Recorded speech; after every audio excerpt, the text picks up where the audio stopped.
Alrighty, I'm going to take 15 minutes and put a video underneath, and then I'm going to have to put another one because I don't have enough to do 30 minutes. Alright, let's get busy.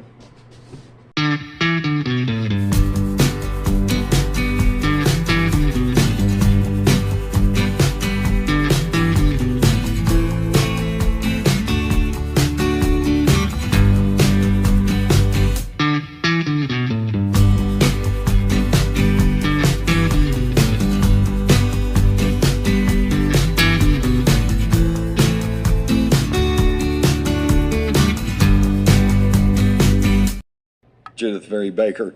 And I tell you, I was very leery of her at first because of the length of time that had gone by before she spoke out. But if you'll read her book, Me and Lee, she explains in intricate detail. And I do find out that, number one, she's a very smart lady. Number two, she's got a photographic memory. I can't remember what I had for breakfast 2 days ago, and she can remember all these details from 1963. Plus, she's got evidence to back it up. She worked at Riley Coffee Company at the exact same time as Oswald, and she's got the time cards to prove it. Okay, and they were hired about the same time, and they were fired about the same time. And just for one quick example, she said that her job at Riley was to clock Oswald out every day because his job was twofold. Number one, to work within the Riley, who hired a lot of Cubans, to try to find out which ones were the pro-Castro Cubans and which ones were the anti-Castro Cubans. And now, if you're with a bunch of Cubans, how are you going to find out which ones are pro-Castro? You pose as a pro-Castroite. And then one of them will come up and go, yeah, you're right. And there, now you've identified the pro-Castro. So that was one job. His second job was to sneak out of work, go over to David Ferry's apartment where they were working on a cancer experiment. Initially, she thought they were trying to work on a cure for cancer, but then later she got very turned off because she realized they were actually working on a causative factor, an agent that would create cancer, okay? They were in essence trying to weaponize cancer. Weaponize cancer, okay? So anyway, so she said, and her job was to babysit Oswald while he was at Riley's, cover for him. In fact, she said she was supposed to clock him out every day. Well, okay, he went to work from 8 to 5, and so I went back and looked at his time records, and he could clock in the morning exactly what you expect, 7:59, 8:01, a few minutes off now and then because you show up either a little early, a little. But when he clocked out in the afternoon, 5 o'clock, ching, 5 o'clock, ching, 5 o'clock, ching. And that was Judith going up and going over and just, punching the time clock. So there's a lot. Oh, and then I went in the Warren Commission and found his immediate supervisor at Riley and read his deposition. And he says, it's funny, I never could find him. He never was around, and said when I'd catch up with him, I'd say, where have you been? And he'd say, oh, I just been around, So it all fits, and I do believe Judith Baker. I do too. Do y'all think any shots came from the 6th floor? And if you do, who do you think it was that was doing the shooting? Someone shooting a Mauser and not a Mannlicher Carcano, that's for one thing. I believe that too. Yeah, I don't know. No one's ever been identified. And as far as I know, no serious names have been put forward as any of the other shooters. But wait a minute. We knew at the time that the FBI went in and fingerprinted all the school book depository employees. And needless to say, and they made a big deal out of it, they found Lee Harvey Oswald's fingerprints on the 6th floor. Big deal. Everybody knew he'd been up there working. They were all moving boxes around. It would have been unusual if you had not found his fingerprints up there. But here's what's really fascinating to me is in the in the 90s, a Texas investigator got hold of the fingerprint cards for Malcolm Mac Wallace, who was a convicted hitman and connected to Lyndon Johnson. In fact, he had been convicted of a murder down in Austin back in the late 40s that apparently connected to Johnson. And then Billy Saul Estes is named Mac Wallace as a hitman who killed some people for Lyndon Johnson. And they made a 32-point comparison match of these fingerprints on the 6th floor as matching those of Malcolm Mac Wallace. Now, I think that is extremely weird because Johnson may have been murderous, but he was not stupid. And I don't think he would have allowed Mac Wallace, a convicted hitman who could be directly connected to him within 50 miles of Dallas, if he knew assassination was going to take place. But what I do think is that one of two things. They either maneuvered Mac Wallace into getting up on the 6th floor where they knew he'd leave some fingerprints behind, or better yet, they simply planted the fingerprints of Mac Wallace on the 6th floor so that they had absolute total control over Johnson. Yeah, and his mind's more devious than mine. I hadn't taken it to those last two levels, but yeah, when I saw the Wallace report and the fingerprints, my immediate thought was, nah, that's not going to happen. There's some other explanation, or there's an error here. But I now that I hear his response, I like it. Back here. What do you make of the Jim Files confession and the part that the mafia, as far as he was concerned, Okay, played? she's talking about James Files, who is currently incarcerated in Joliet Prison in Illinois. And he has confessed to being the Grassy Knoll gunman and tells a pretty good story. As a longtime newsman, I like to pride myself on being a pretty good reporter, and I always thought if I could actually sit in front of Files, look him in the eye, watch his body language, I think I'd be able to determine, whether he's the real deal or whether he's faking it.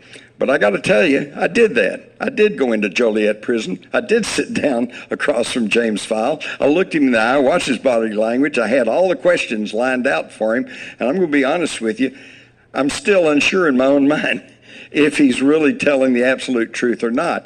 Now, he is who he says he is. He was a hitman. He was connected to Chuck Nicoletti, the head premier hitman of the Chicago mob. He knew all of the mobsters there from Gin Khan on down, and he was a driver for Nicoletti. I think all that's very true, especially because one of my good friends is still Zach Shelton, who was an FBI agent, now retired, who actually worked in the Chicago office and covered organized crime, and he vouches for the authenticity of James Files.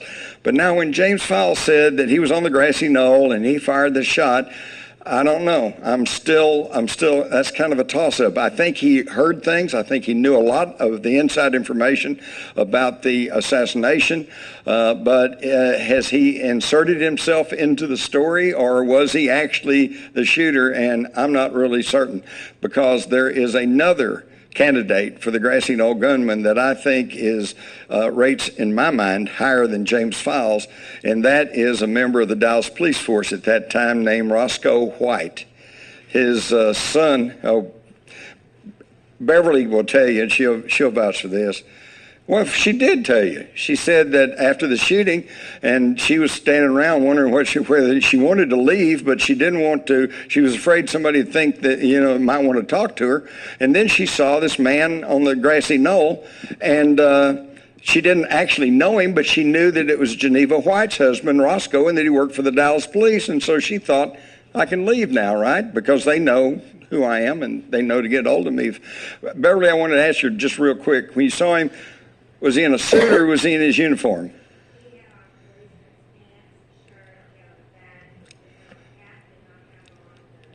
Did not have a hat. Okay, but he had his badge. Okay, now this goes back to the badge man photograph, which you can find in my book, Crossfire. Mary Mormon took a photograph with a Polaroid camera from the south side of Elm Street, pointing right at the grassy knoll at just about the exact moment of the fatal headshot, either a little bit split seconds before or split seconds afterwards. And we tested that camera and found out it did have the capability of picking up intricate details in the background. And behind the picket fence on the grassy knoll, we have blown up an area, and to me and to many others, including homicide detectives that I've showed it to, they said that's a man firing a rifle. And he's in the classic rifle firing position. He does not have a hat. You can see his hairline. You see his eyes and his ear. He's wearing a dark shirt with a semicircular patch on his left shoulder and a shiny object on his chest, which computer analysis showed was metal. So it appears to be that whoever this was wearing what appears to be a Dallas police uniform. So my money for the Grassy Knoll gunman right now is on Roscoe White. Yeah, and that's certainly been one of the major theories out there. And just think about it again, logically. I always like to just back up and things and say, does this make sense? if you were going to have someone posted somewhere else, like the grassy knoll or up there between the grassy knoll and the pergola, and you wanted people who might have glanced across and seen someone with a rifle not to panic or not to draw the conclusion you don't want them to draw, put them in a police uniform. Because then they'll say, oh, they're protecting the president. Let me go back to what I was doing. So, yeah, it makes perfect sense and is borne out by the evidence that Jim talked about. Yeah, my question is about the rifle that was found. Did it have Oswald's prints on it? Can it be tied to Oswald or what? The rifle. Well, I mentioned that earlier about the fact that the next day the FBI said there were no usable prints found anywhere on the rifle or even the inner parts of the rifle. And then Sunday, it's shipped back to Dallas. Monday, they take it over to the funeral home, and the funeral home director said they put his dead hand on the gun. And that night, Henry Wade announces, we found his fingerprints on the rifle, except when you look, it's actually a partial palm print that was found on the underside of the disassembled barrel of the gun. Okay? So I do not call that strong evidence. Back here. On the Officer Tippett's death, did Oswald shoot him, or was there a person who ran into a library or elementary school? It was a church. A church, and the pursuers were stopped by the feds. Here's somebody that's either read the material or knows something, because that's absolutely true. I can tell you unequivocally that Lee Oswald did not shoot Officer Tippett. How do I know this? Because he was in the theater at the time. His movements, he left his room and house a little after 1. He arrived at the theater about 10 minutes later. The theater assistant manager, Butch Burroughs, told me that he was there and that Oswald had bought a ticket, had come in and bought popcorn from him, and then went and moved around in the ground floor. 2 other people in the theater at that time, an insurance agent and an 18-year-old that I interviewed, was sitting there by himself because he wanted to go see the war movie. Now picture this, he's in a 900-seat theater and there's only about 20 people in it, scattered here and there. He's sitting at the back over to the right by himself when somebody comes in and squeezes past him and sits in the seat next to him. What's that? You know, he didn't say anything, and the guy next to him didn't say anything. But he just sat there for a while and finally got up, squeezed past him, went over and sat in the middle section. And then, of course, a little later, the cops came in, and this was Lee Harvey Oswald. What was going on there? He was trying to make his intelligence contact, okay? It's one of these things where he'd go sit down next to the guy, and the guy would say, the geese fly south. And he'd say, but only in the wintertime. And they'd have their little secret thing there to say, we've made contact. See, but he didn't get any response out of Davis, and so he got up and he moved on. So, but the point is, all 3 of these witnesses place Oswald in the theater at the time the movie feature started, which was 10 after 1, and the Warren Commission said Tippett wasn't shot until about 1:15 or 1:20. And they based that on the fact that Benavides got after the shooting, and several minutes after the shooting, got in the police car and keyed open the microphone and said, we have an officer down here, send help. So Oswald was in the theater at the time Tippett was shot. And you're right. Immediately, the shooting took place at 10th and Patton, so they started scrambling all the squad cars, and there were reports that a man had run from the scene, and they saw him ducking into a church near there. Well, the police were coordinating and rounding up and getting ready to raid this church when they get another call saying, no, he sneaked in the Texas Theater, so they all rushed to the Texas Theater. And by the way, even before all that, I talked to some people who had been in the South Oak Cliff branch of the Dallas Library, and they said shortly after 1 that a whole bunch of police came running in and were running up and down searching through all the stacks of books and everything, and finally one of them was saying, well, he's not here, and they all ran out again. So they knew who they were after, and they were after him. And if you really want more details on this goes back to one of the first books I ever read and that was ever written on the assassination. Go back to Mark Lane's Rush to Judgment and find the section where he interviews Mrs. Aquila Clemens, who was an eyewitness to the shooting and to the aftermath of the shooting. And if you want to have the hair on the back of your head stand up, read that. And no, I'm not going to tell you tonight because you got to go do your homework. Hi history lovers, and welcome back to the channel where I bring you new videos every week on all aspects of the past. Today on History Calling, we're travelling back to 1963 and to one of the most infamous episodes in American history, the assassination of President John F. Kennedy in Dallas, Texas. Specifically, we'll be looking at his wife and asking what happened to Jacqueline Kennedy's pink suit, which has become synonymous with that fateful day and which quickly became one of the most famous historical fashion moments of the 20th century. This will include the mystery of her matching pillbox hat, which seemingly disappeared shortly after President Kennedy's death and the location of which is now unknown. On the 22nd of November 1963, President John Fitzgerald Kennedy and his wife Jacqueline, commonly known as Jackie, begin the day in Fort Worth, Texas. They are campaigning in preparation for the 1964 presidential election, and the first engagement of the day for Kennedy is to address and shake hands with the crowds outside their hotel that morning. In so doing, he comments that Jackie is still inside getting ready, joking that she always looks much better than he and the rest of the crowd do when they get ready. He then goes inside to give a breakfast speech to the Fort Worth Chamber of Commerce, which Jackie attends. It is then that everyone gets a look at the outfit she has chosen for the day. A pink suit with navy trim, a matching pillbox hat, and white gloves.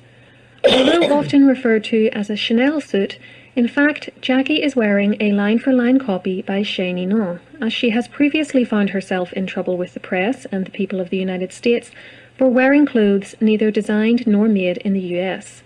This is similar to the modern British royals wearing almost exclusively British designers for their formal engagements within the UK. Little does Jackie know, of course, that she has just put on the most famous outfit she will ever wear, and the last one her husband of 10 years will see her in. After the breakfast, the Kennedys board the presidential plane Air Force One for the short flight to Dallas, where the president is scheduled to give a lunchtime speech. It was with this speech in mind, in fact, that he had requested that Jackie bring and wear the pink suit, telling her before their trip that there are going to be all these rich Republican women at that lunch, wearing mink coats and diamond bracelets. Show these Texans what good taste really is. They land at Love Field at 11:37 a.m. and are greeted by crowds there, before getting into an open-top limousine for a drive through Dallas to get to the luncheon. At about 12:30 p.m., as they are driving down Dealey Plaza in the city, shots ring out. Kennedy is hit twice, including a catastrophic wound to the right side of his head. Governor Connolly of Texas, who is travelling with them, is also hit, though he will survive. The president slumps over into his wife's lap and she cradles his head as they are rushed to the nearby Parkland Hospital. There is nothing that can be done for JFK, though, and he is declared dead at 1 p.m. Jackie is, of course, at the hospital too, still wearing her suit, now stained with her husband's blood and brain matter. It is suggested to her that she change, but she refuses, saying, "Let them see what they've done." One female staff member with the presidential group recalled later that she, quote, "looked at the gloves and they looked polka-dotted, and I remember thinking she wouldn't wear polka-dot white gloves with a pink suit. You do think ridiculous things at a time like that. And suddenly I realized that the polka dots and the spots on her suit were his brains, and she wouldn't let anybody touch her, and she wouldn't let anybody clean her up. She wouldn't take her gloves off." After she was allowed in to see her husband's body, Jackie did briefly renege on this decision about the gloves, taking one of them off so that she could remove her wedding band and place it on his finger. She then put the glove back on, and the ring was returned to her later that day. Mrs. Kennedy was certainly in severe shock, but her comment that she wanted people to be able to see what they had done — she didn't know who the assassin was at this point, so she couldn't be specific — shows an incredible awareness, even through her trauma and shock, of the power of image, and especially her image. She knew pictures would be taken of her and that they would endure forever, and she didn't want the violence of that day to be sanitized. Her successor as First Lady, Lady Bird Johnson, was also there, and later wrote that, "Somehow that was one of the most poignant sights, that immaculate woman exquisitely dressed and caked in blood." Poignant sights, that immaculate woman exquisitely dressed and caked in blood. Once it was official that the president was dead, his body was removed from Parkland Hospital and taken back to Air Force One to be flown to Bethesda Naval Hospital for autopsy. It was upon leaving the hospital and boarding the plane that the condition of Jackie's suit became apparent to onlookers and photographers, as you can see in these images. There was blood all over her skirt and legs, and spots on the rest of her clothing, including the gloves, which you can still see her wearing here. Something was missing, though, and it's become one of the many mysteries of that day. As you can see, Jackie's hat had been removed while she was in the hospital, and its fate is unknown. Mary Gallagher, Jackie's personal secretary, later recalled that whilst at the hospital, "I was handed Jackie's pillbox hat and couldn't help noticing the strands of her hair beneath the hat pin. I could almost visualize her yanking it from her head." Author William Manchester says that the hat made it back to the White House and was mistakenly given to Robert Foster, the agent who guarded Jackie's children, though other sources I've read treat Mary Gallagher as being the last known guardian of this object. The simple fact of the matter is, we don't know what happened to it. It may be that it was mislaid during the chaos of that day and the days following, as Jackie had to move out of the White House a fortnight later. Alternatively, someone may have deliberately taken it as a gruesome souvenir. Perhaps it's even still with the Kennedy family and they simply haven't announced the fact. The gloves have also disappeared from the historical record, though we can trace them in photographs for a little longer. One of the most famous pictures of Jackie from that day was taken shortly after she boarded Air Force One with her husband's coffin and just before takeoff. It shows her standing in shock next to the new president, Lyndon B. Johnson, as he was sworn into office at 2:38 p.m. The image is in black and white, and Jackie had washed her face and removed her gloves before it was taken, but spots of blood can still be seen on her jacket. Upon landing at Andrews Air Force Base in Maryland, Jackie was joined by her brother-in-law, Robert Kennedy, and they accompanied President Kennedy's body to Bethesda for the post-mortem. Then, finally, in the early hours of the 23rd of November, it was time to return to the White House. It was only after seeing her husband's remains safely placed in the East Room to lie in repose that Jackie finally went and changed out of her pink suit. I've mentioned already that the now former First Lady understood the power of image very well, and she obviously knew too that her outfit that day would continue to be of great interest for many years to come. No one is quite sure exactly when, but eventually the suit made its way to the US National Archives, no doubt with Jackie's permission. According to an article in the Washington Post in November 2013, the paper was told by the archives that the only clue as to the date of transfer is the fact that the address on the letterhead that accompanied the suit contains a single-digit postal code, the archives said. The Postal Service switched to 5-digit zip codes in 1963, but they were not widely used for several years. The National Archives didn't own the items, though, and it was only in 2003, 9 years after Jackie's death, that her sole surviving heir, her daughter Caroline, signed a deed of gift giving the clothing to this institution.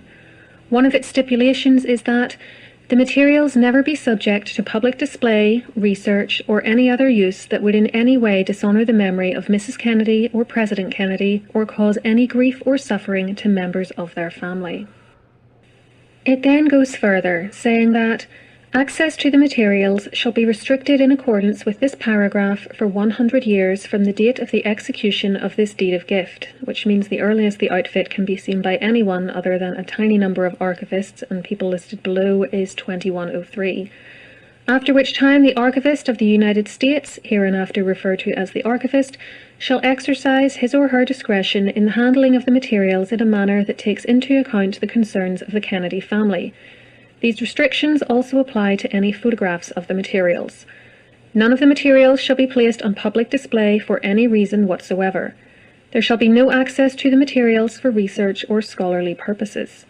Access may be provided only to persons authorized to act for a committee of Congress, for a presidential committee or commission, or for any other official agency of the United States government having authority to investigate matters relating to the death of President John F. Kennedy, for purposes within the investigative jurisdiction of such committee, commission, or agency. One of the few who has seen it is archivist Stephen Tilley, who has said that it looks like it's brand new, except for the blood. The deed of gift document concludes with the following list of the items in the archive's possession, and you'll note again that there's no sign of the hat or gloves. Clothing and personal effects of Jacqueline B. Kennedy worn on November 22nd, 1963. 1. Pink Chanel suit, jacket. This is incorrect though, as you'll recall the suit wasn't actually Chanel. 2. Pink Chanel suit, skirt. 3. Blue blouse. 4. Pair of stockings wrapped in a white towel. 5. Pair of blue shoes. 6. Blue purse, and that means a handbag for anyone who's from the UK like me. 7. Portion of cardboard box in which materials were delivered to the National Archives. Shows addressed to Mrs. John F. Kennedy, the White House. 8. Stationery of Mrs. Hugh D. Auchincloss, that was Jackie's mother, 3044 O Street, NW, Washington 7, D.C., with handwritten note, Jackie suit and bag worn November 22nd, 1963. And that is the story of what happened to Jackie Kennedy's pink suit from the time she decided to bring it on the trip to Texas to its current location within a temperature-controlled vault in the National Archives in College Park, Maryland. She went on to remarry in 1968 to Greek shipping tycoon Aristotle Onassis and had something of a second life as Jackie O. But that marriage was already on the rocks by the time Onassis died in 1975, and it is in Arlington Cemetery with President Kennedy and 2 of their children who died at birth or shortly afterwards that Jackie is buried. That brings us to the end of this week's video.